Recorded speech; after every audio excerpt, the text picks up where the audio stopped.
Bonjour à tous et bienvenue sur Jurassic Hack. Aujourd'hui, on s'attaque à la machine Arctic de Hack the Box. Il s'agit d'une machine Windows relativement simple à résoudre.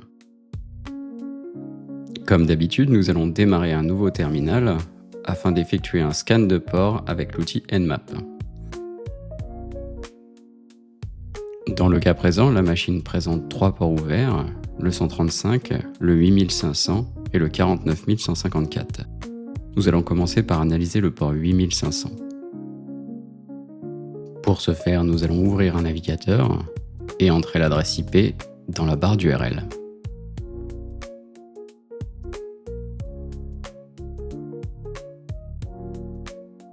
Ici, le serveur web semble permettre l'énumération des répertoires. Nous allons donc commencer par explorer le répertoire CF-IDE.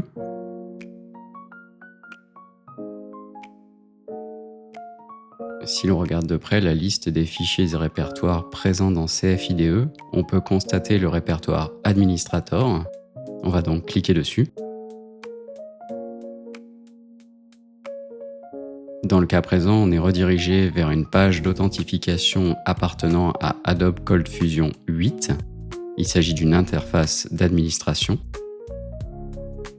En ouvrant un nouvel onglet sur notre terminal, nous allons exécuter la commande searchsploit suivie de ColdFusion 8 afin de déterminer s'il existe un exploit pour cette version. On peut voir dans la liste apparaître Adobe ColdFusion 8 Remote Command Execution. On va donc essayer d'exploiter cette vulnérabilité.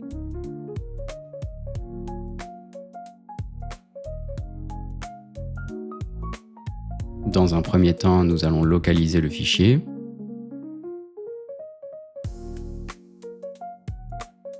Puis nous allons copier celui-ci dans notre répertoire. Enfin, nous allons éditer celui-ci.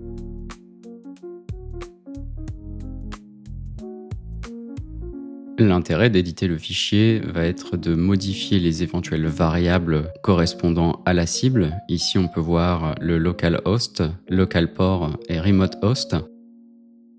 La seule variable à modifier ici va être le localhost qui ne correspond pas à l'adresse IP de notre VPN. Suite à cette modification, nous pouvons sauvegarder et fermer le fichier. Maintenant, nous allons pouvoir tenter d'exploiter la vulnérabilité. Et si le serveur ColdFusion est vulnérable, nous devrions obtenir un shell sur la machine. Excellent. Nous pouvons maintenant valider l'utilisateur avec lequel nous exécutons le code d'exploitation, puis aller chercher le flag utilisateur. Ici, il s'agit du répertoire c2.users, tolis, desktop, user.txt. À partir de maintenant, nous allons tenter d'élever nos privilèges sur la machine. Pour ce faire, nous allons faire usage du framework Metasploit. Nous allons donc générer un payload malicieux que l'on va téléverser sur cette machine afin d'obtenir un reverse shell sur celle-ci. Afin de générer un payload adéquat, nous allons valider l'architecture de la machine. Ici, il s'agit d'une machine 64 bits. Nous allons donc générer un payload 64 bits. Dans un nouvel onglet, nous allons donc exécuter la commande msf venom, suivie du payload choisi. Dans le cas présent, il s'agit de Windows/x64/meterpreter/reverse-tcp. Puis nous allons ajouter les arguments lhost qui correspondent à l'adresse IP de notre VPN et lport qui correspondra au port en écoute. Enfin, nous allons ajouter l'argument -f afin de sélectionner le format de fichier à utiliser. Ici, il s'agira d'un exécutable et rediriger la sortie vers le fichier reverse.exe. Maintenant que la charge utile a été générée, nous allons pouvoir démarrer un serveur HTTP sur notre machine. Ici, nous allons utiliser la commande python 3-m suivie du module HTTP server. Puis, depuis le shell obtenu précédemment, nous allons pouvoir exécuter la commande certutile suivie de l'argument url cache -f Enfin, nous allons indiquer l'adresse de notre serveur web suivi du nom du fichier, ici reverse.exe, puis spécifier un nom de destination, ici encore une fois reverse.exe.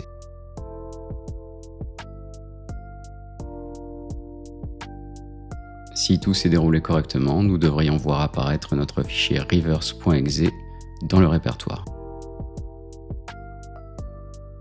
Maintenant, avant d'exécuter notre charge utile, nous allons démarrer la console Metasploit avec la commande msf console, puis spécifier le module exploit/multi/handler. Enfin, nous allons spécifier les paramètres payload correspondant à la charge utile que nous avons générée précédemment. Puis nous allons spécifier les paramètres lhost et lport.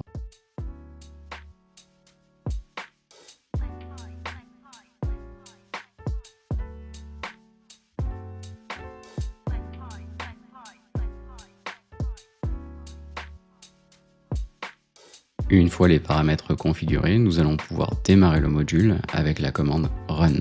De retour sur notre machine victime, nous allons pouvoir insérer la commande reverse.exe et valider du côté de Metasploit que nous obtenons un shell. Une fois le shell obtenu sur Metasploit, nous allons pouvoir mettre notre session en background, puis rechercher le module exploit suggester.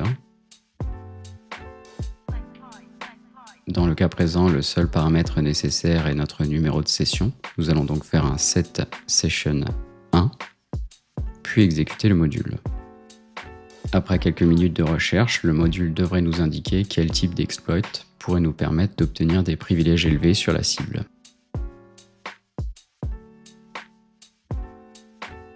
Dans le cas présent, nous allons sélectionner le code d'exploitation ms15-051. Nous allons donc faire un use suivi du nom du module.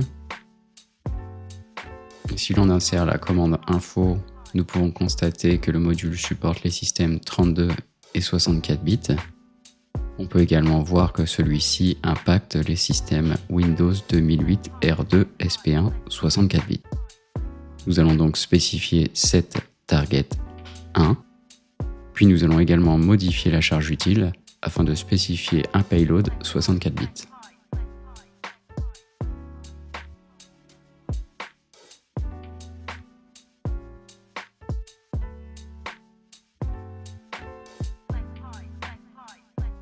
Par la suite, nous allons valider les options qu'il est nécessaire de configurer pour le module, ici le numéro de session, ainsi que le localhost.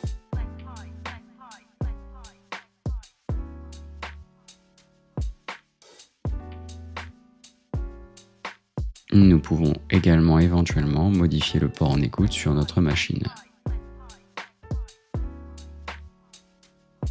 Une fois les paramètres spécifiés, nous pouvons entrer la commande exploit et démarrer le module.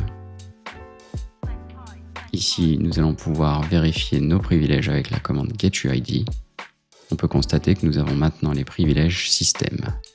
Il est donc possible d'aller lire le flag administrateur avec la commande cat users administrator desktop root.txt. C'est tout pour aujourd'hui, merci à tous de m'avoir écouté, et si cette vidéo vous a plu, n'hésitez pas à vous abonner et à laisser un commentaire.